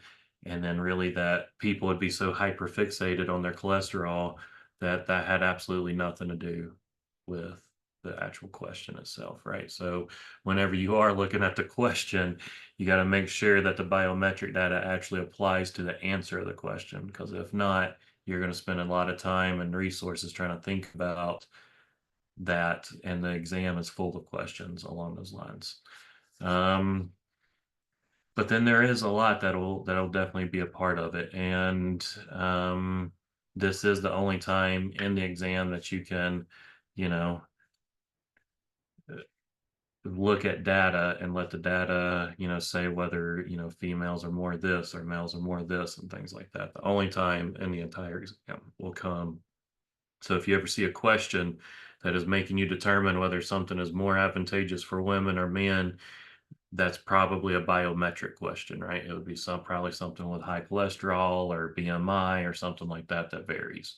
So that's another way to distinguish some of those questions of whether they're asking you about the biometric data or something else. Anyway, so we'll jump into this. I would say the biggest piece for this is whenever Haley sends out this cheat sheet for biometric data, I would study that. And that would be the part that you study for the biometric data. It's up to date. It has the latest in CDC guidance. I wouldn't go traveling through CDC websites and doing all those types of things. And the main reason why is because you'll just get more confused. Because with hypertension, it's funny, we were discussing it before this class and went to go look it up because the American Heart Association, they have high blood pressure being, what was it, Haley? Now I forget, at 230 or 130 instead of 120 being pre-hypertensive. So you know, whenever we were looking at it, you'll start going into the research and you'll start going down rabbit holes and you'll make yourself way more confused, right? So just looking at the cheat sheet, or maybe, you know, we can send you these slides, but really just stick to those cheat sheets whenever you're looking at that data, because it'll just confuse you. You'll go down a rabbit hole, and next thing you know, you'll be on the exam and you'll be thinking some other type of metric, and then you'll get the question wrong, right? So just keep that in mind. So we're going to go through this. So chronic disease, we'll probably go through this relatively fast, and then once we get that sheet, we'll look at that sheet. But so chronic disease, right? You're going everything in here, like we said before, is going to be through the CDC. So when in doubt, if you have any question about whether it's a chronic illness or you need to go look up the definition, all definitions and everything should come from the CDC. They recommend other websites, but if it's a biometric data, it'll come from the CDC. But there are a great resource. Other great resources that are out there to kind of learn from would be the Healthy People Assessment of 2020. They're getting ready to come out with a new one. I want to say in November of this year, or maybe it's next year. Maybe it'd be 4 years. I can't remember. But also the Department of Health and Human Services and the American College of Lifestyle Medicine, you know, which we've already kind of presented some of that research here as well. So hypertension, normal blood pressure 120/80. So you would need to know that. High blood pressure usually has no warning signs or symptoms. Measuring is the only way to know. So you might even get a question along the lines of that, right? That, you know, would you notice if someone had high blood pressure? And that would be an exam question, and a question would be no. The only way to know would be, you know, that can happen because of unhealthy lifestyle choices. Most of the time it is that. A lot of times too, that's also biological. So people, you know, one of the risk factors is a family history of hypertension. Can cause arteries that supplies blood and oxygen to the brain. So that's basically your arteries, right? It starts to clog up your arteries. Linked to having poor cognitive function and dementia, high risk of high blood pressure. So anyway, getting over here. So getting at least 150. So these are things that you would most certainly have to know right here, right? Is getting at least 150 minutes of physical activity each week, about 30 minutes a day, 5 days a week. No smoking, right? So going back to that lifestyle medicine, whenever we're going over that the other day, eating a healthy diet, right? Including limiting sodium and alcohol, keeping a healthy weight, and managing stress. So these would be things that you would definitely need to know for that exam, right? So if you could take anything away from hypertension, you would need to know these things to prevent hypertension. You would need to know the measures of hypertension, but I would know them all, not just the normal level. I would know all of it. And I think it's different for women as well. So I would know the men and women metrics to that, which will be on that cheat sheet that we end up sending you. Diabetes, you know, if you have diabetes, your body either doesn't make enough insulin or can't use insulin. It's pretty common in the United States right now, and mainly because of obesity as well. But over time, that can cause serious health problems, right? A lot of people with diabetes have poor circulation and things like that. They start losing their toes at first, then their legs, right? Different things like that end up happening because of it. And, you know, there are different types. Know the differences between the types of diabetes as well. I think that's on the next slide, but also know these numbers here, right? So know what your A1C test would be, but know your glucose levels for the exam and your fasting sugar levels. Know all these for the exam too.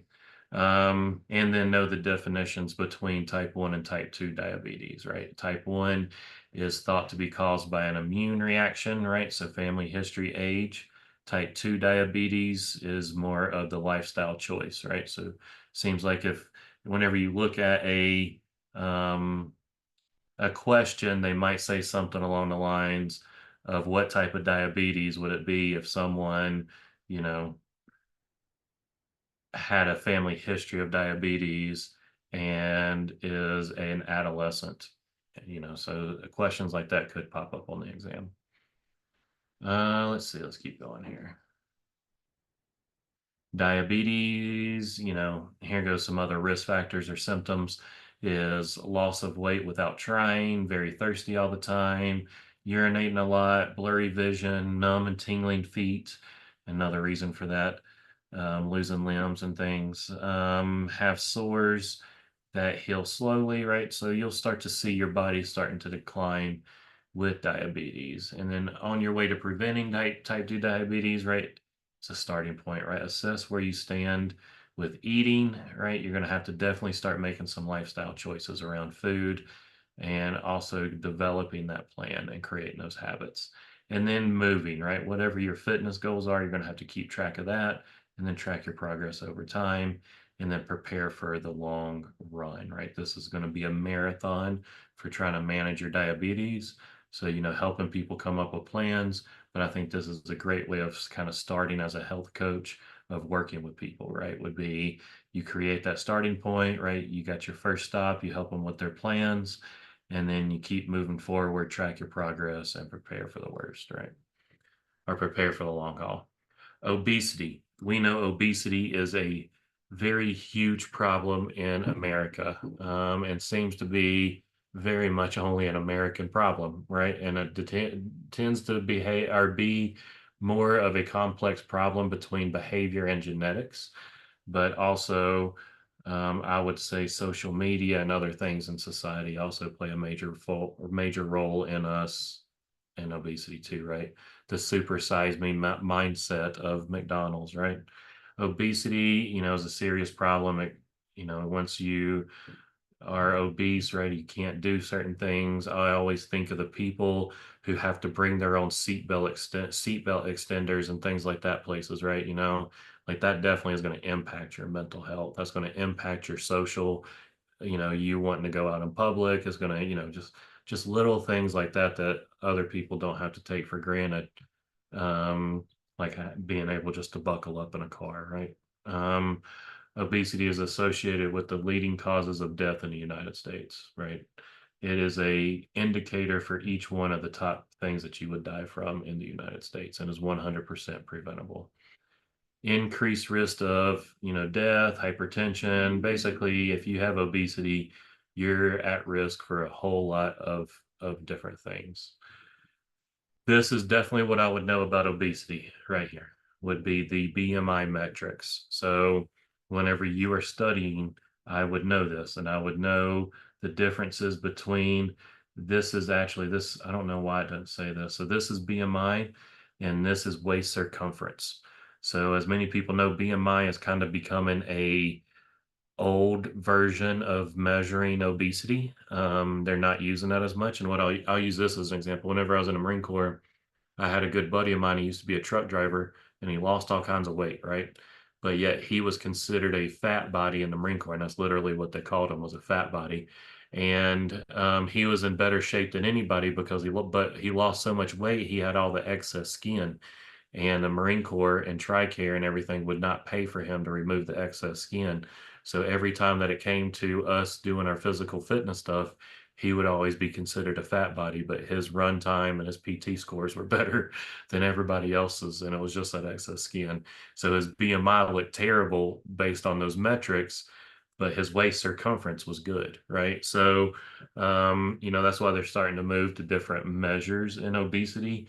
The best one, of course, is that they can measure your entire body. I forget what it's called, but they can actually put you into something to measure all your body fat and all that. Of course, that's the best way to do it. But the other ways are just ways of measuring who you are. And, I think it's challenging whenever we look at obesity metrics, right? Because we know it's a risk factor, but we also know people are individualized, and some people are healthy, even though they are, big as well. So I just think we have to look at the whole person whenever we look at that. But as far as the test goes, it's not the whole person whenever it comes to these numbers. Remember that. If it's a number, it is not the whole person. So that's really what I was trying to get at just then. So heart disease is the number one killer in both men and women. I think we know that, right? Coronary artery disease, right? Most common type of heart disease. I would definitely know that. Signs and symptoms, I'll definitely get familiar with those. Because the only way that I would see a question that would come up to where you might need to know the signs and symptoms might be as if somebody was in your coaching session and started exhibiting these signs. What would you do? And they might even list some of these risk factors, but I would definitely know the risk factors for cardiovascular.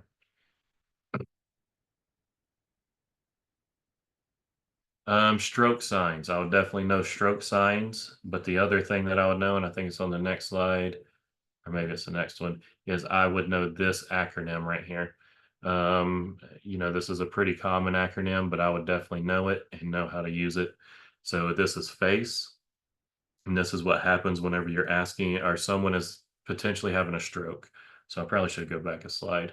Stroke risk. So if you're noticing somebody is potentially having a stroke, right, you need to, or a TIA. So a TIA and a stroke are pretty much in the same family.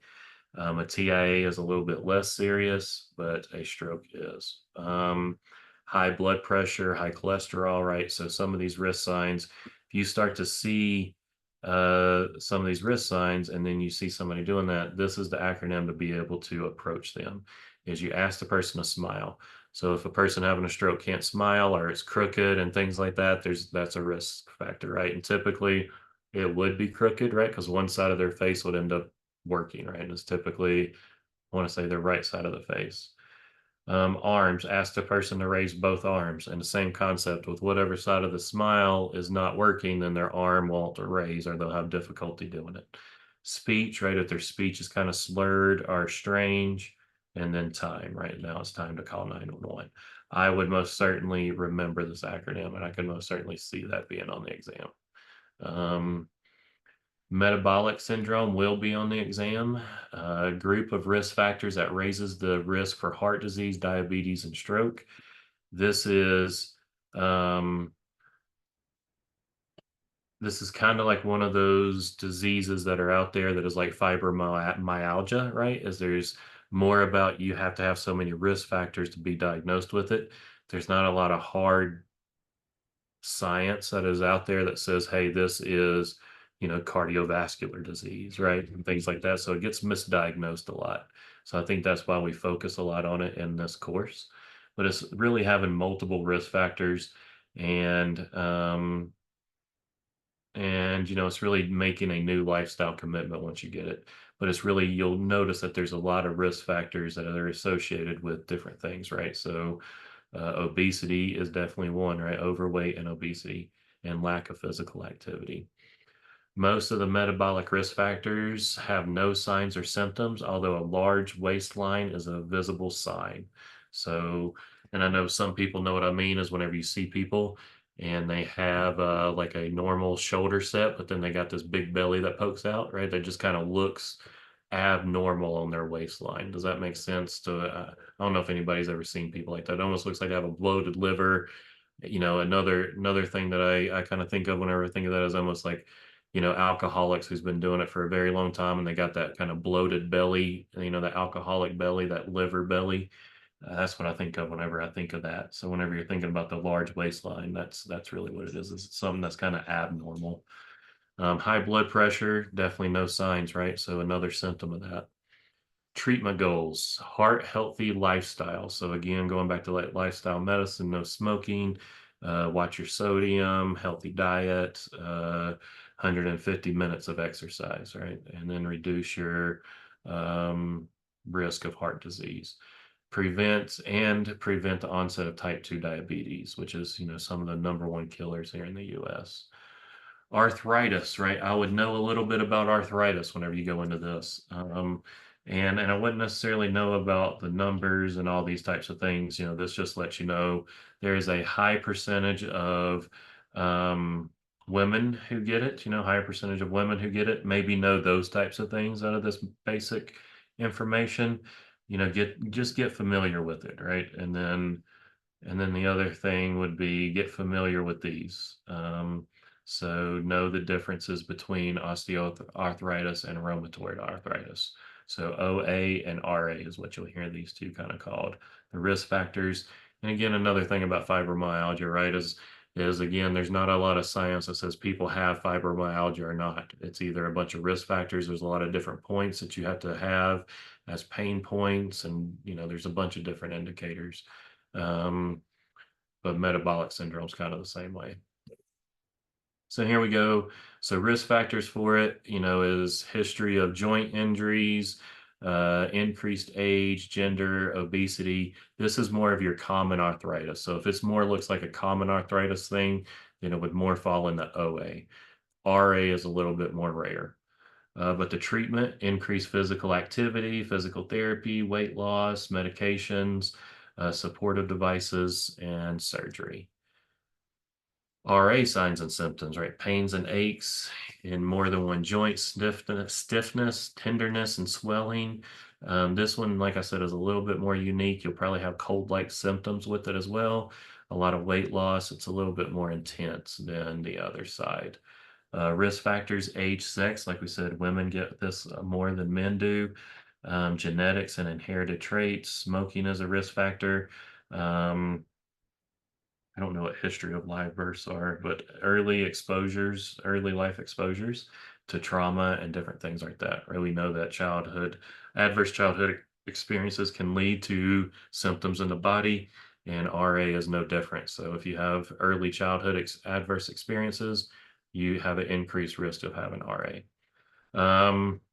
Medication and self-management is really the best way to do this. And it's same thing, lifestyle choices. And then fibromyalgia, right, really falls into this. You would see a rheumatoid, or I can't even say the name of the doctor, but you would see somebody who specializes in this, and they're typically in the neurology family. The most common symptoms are pain and stiffness all over the body, fatigue and tiredness, depression and anxiety, sleep problems, problem with thinking, memory, concentration.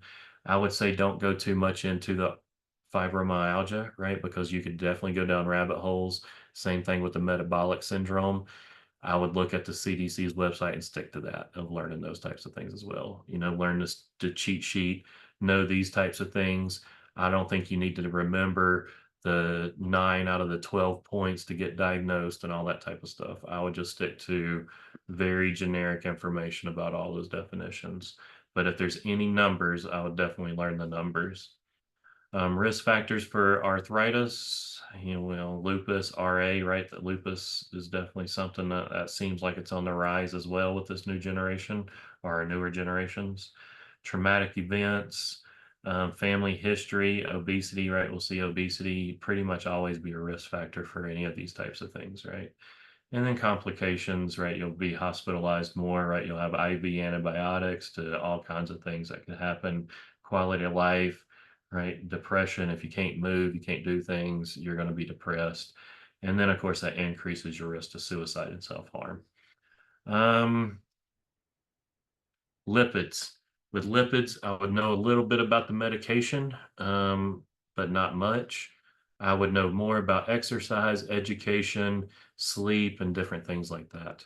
So, I would know these definitions. LDL is your bad cholesterol, HDL is your good cholesterol, triglycerides, and total cholesterol. And this is how your lipid panel is measured. And then I would know this for sure, right? These numbers I would have memorized before the exam.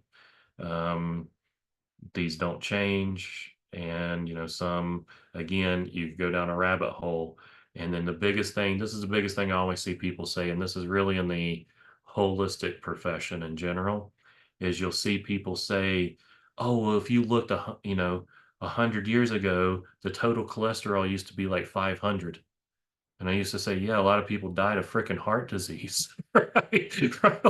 Like, yeah, you're right. They're like, oh, the pharmaceutical companies, it's all about the Lipitor. And I'm like, no, I don't think so, right?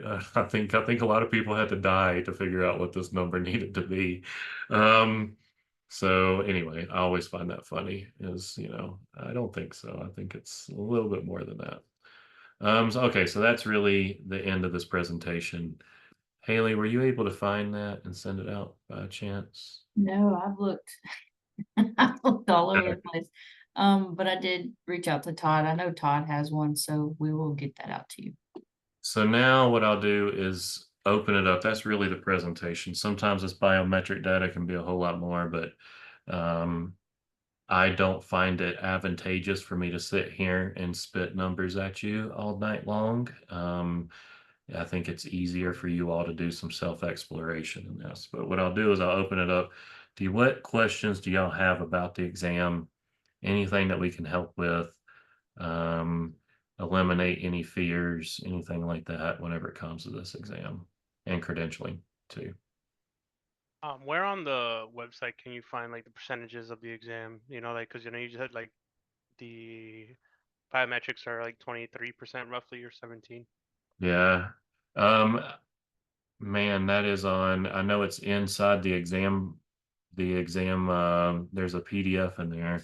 Here, I'll start, or I guess Haley, are you looking for it? You look Yeah. like you're. I'm gonna pull it up and I'll share my screen. Oh, yeah, because that's important to know. Because a lot of people will focus a whole lot on the biometric and then forget about the coaching process, right? Don't forget about the coaching process and coaching content because that's going to make up over 50% of your exam between those two pieces, right? So if you can nail that down and then you nail down, this biometric stuff, you pretty much pass the exam, but you got to have a passing score in each component. So you're gonna go to board exam and go to exam prep resources. And in here, you're gonna see a practice exam, exam tutorial, content outline. That's what you're wanting, is the outline. Ah, for real, you gotta Yeah, they want your information so they can blast you emails all the time. listen. I'm gonna give them So I will say they do that a lot, and they will blast you emails once you put your email into stuff. No, I just gave them one I don't check, so it's all good. Okay. So here's where it's going to show you the percentage right here. Coaching structure 17 to 23%, coaching process, relationship communication techniques 47 to 53%, health and wellness 17 to 23, ethics and legal 17 to 13. And that's actually changed since we took it, I believe. Anyway, so it actually breaks it down here for you. So if you read through here, it talks about your sessions. It'll even give you references of where to look things up. And we can dive more into this next week too, if you want to look at it this week and just kind of wrap your mind around it. 'Cause it's a lot of information. Don't get overwhelmed. It'll break it down for you. We just had several people take the exam, and they were in the last cohort, and they felt that they were very prepared for this exam, right? And I'll say the things that I told them to do, right? And this even goes for my own wife, was to study this coaching psychology manual, right? If you're not well versed in motivational interviewing, read the motivational interviewing book, and then study this biometric data. And in my opinion, those are the three things to really help you study for this exam. If you're well versed in motivational interviewing, I would just put that last, right? So Jennifer, somebody like you who takes it on a annual basis and probably had other trainings in motivational interviewing, I would have it more set up that I would read the coaching psychology manual, study the biometric data, and then if you have time, I'd read the motivational interviewing book. And then the best thing to do comes to code of ethics and law and that kind of stuff. Everything that's on their exam for that, don't deep dive and read a bunch of books on that. Everything is right here on their website. So same thing right there where that exam prep stuff is. Code of ethics is right there. Like literally this information is what you need to know for the exam. That's And it. study, yeah, like she said, don't study anything else because there will not be anything on that question that will not be covered in that code of ethics. Same thing for HIPAA stuff. It's right here. Don't go deep dive HIPAA. Like, don't go buy books. Everything you need to know for the exam is right there. It's just your basics with health and wellness coaching for that kind of stuff. Trying to think of anything else, but you'll find those percentages there. They were right there at the top whenever you open that document. again, the coaching process and a coaching structure, I think you all have down through this course, right? The way we set it up is the way that the exam is kind of discussed. So don't worry about that, right? Coaching process, but don't neglect it when you're studying, right? That's the reason why I say read the psychology manual, because it has a lot in there as well about coaching structure and coaching process. Good. When I go to Amazon to get coaching psychological manual, it's got like 5th edition, 2nd edition. The 5th? Yeah, get the latest one, I think. Yeah. I'll say we have a PDF of it too. So if you don't want to buy it, we got a PDF of it. Oh, Kim, let's go. Or Claire Vita's buying it for me. Yeah. It's all- it's not the newest edition that we have the PDF of, but I mean the changes are very minimal. They're nothing like content wise has not changed. But yeah, go ahead and get that book. I would say definitely that is the book to have, in my opinion, and that's what I advise everybody to study. Is it the coaching manual? Can you see that? No, that's not it. Here, Okay. I'm gonna pop it in the chat. Then that's not right. So is it one that looks like this? Sorry, this one? Yep, that's the one. That's the one. Yeah, so the 5th edition isn't the same thing, so I'll get this one. Okay. Yeah, that's the one for sure. Let's see what else. Don't be afraid of this exam. Are we still recording? Let's go ahead and stop the recording too. Let's go